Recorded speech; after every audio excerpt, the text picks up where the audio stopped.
My name is Kirk Vanderdusen. I'm a manager here at one of the Holsum Dairies.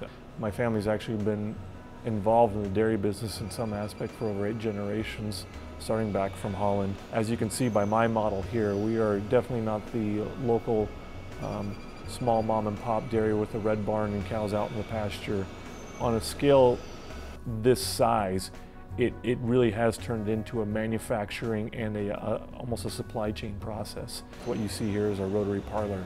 On this facility here, we have 80 stalls, so at one time we can milk 80 cows.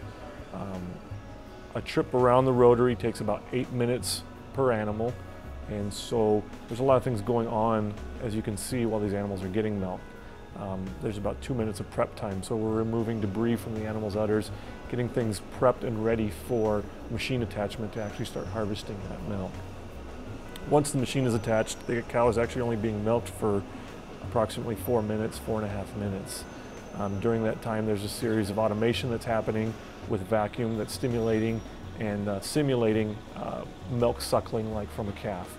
When she goes back out to her pen, we've just dropped a whole pile of new feed for her that we've mixed out in our commodity barns. That's a very high energy, well-balanced ration that gives the animal exactly what she needs for the highest milk production possible. Our facility is set up with a methane digester, a plug flow methane digester, which helps us recycle, reduce, reuse waste product that the animal is not using from her feed consumption.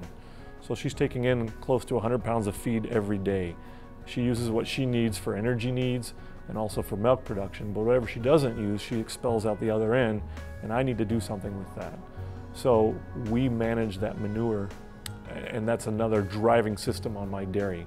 My methane digester handles a lot of that material and turns it into things that I can use, that my farmers can use, and that the cow can reuse in the end.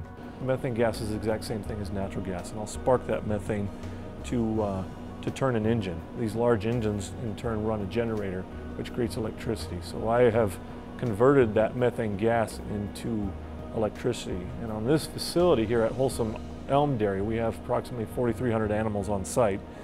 These cows are producing enough electricity to provide the electrical needs for close to 700 homes in the area.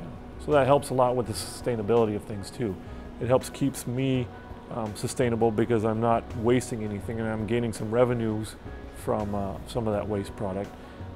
Local farmers are able to benefit from a cheaper fertilizer, and also application times. I can really give them what they need at times when they need it, and it keeps them profitable, because now they can in turn sell me a crop at a price they probably weren't able to convert themselves internally for their own cows.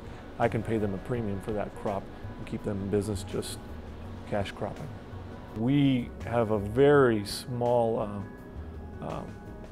possibility of any sort of well contaminations, because both our facilities are actually sitting on over 70 to 80 feet of clay, and there's been enough research and studies done that the possibilities of any groundwater contamination is very minimal. I love for people that are anti-big dairies and mega farms, as they term it, to come and take a tour with us. And that's why we open up our dairies, to allow people to come in and tour our facility. Last year we did the County Sunday on the Farm, and we had over 5,000 people that came through this facility, and we gave them a different picture than they were expecting of what we do here and how we affect the environment, our community, and our employees. And I love being able to tell that story to those people and change their minds.